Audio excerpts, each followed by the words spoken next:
প্রতিষ্ঠাতা সাবেক রাষ্ট্রপতি জিয়াউর রহমানের বিরুদ্ধে কটূক্তি করার অভিযোগে সুপ্রিম কোর্টের সাবেক বিচারপতি শামসুদ্দিন চৌধুরী মানিকের বিরুদ্ধে নোয়াখালীর আদালতে মামলা হয়েছে।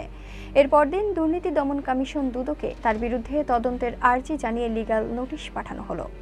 বুধবার সুপ্রিম কোর্টের আইনজীবী ডক্টর মোহাম্মদ সাজ্জাদ হোসেন আপিল বিভাগের সাবেক বিচারপতি শামসুদ্দিন চৌধুরী মানিকের বিরুদ্ধে তদন্তের জন্য সংশ্লিষ্টদের প্রতি লিগ্যাল নোটিশ পাঠান।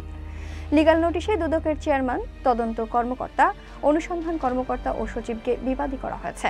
লিগ্যাল নোটিশে বলা হয়েছে, সুপ্রিম কোর্টের আপিল বিভাগ থেকে অবসরপ্রাপ্ত বিচারপতি শামসুদ্দিন চৌধুরী মানিকের বিরুদ্ধে দুর্নীতির বিষয়ে অনুসন্ধান করার জন্য বলা হয়েছে।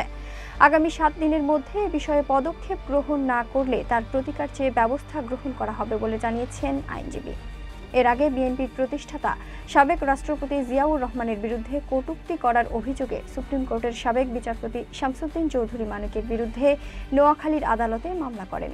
সোমবার বিকেলে বাংলাদেশ জাতীয়তাবাদী কৃষক দলের কেন্দ্রীয় কমিটির সাংগঠনিক সম্পাদক রবিউল হাসান পলাশ বাদী হয়ে নোয়াখালী সিনিয়র জুডিশিয়াল ম্যাজিস্ট্রেটের 1 নম্বর আদালতে মামলাটি করা হয়।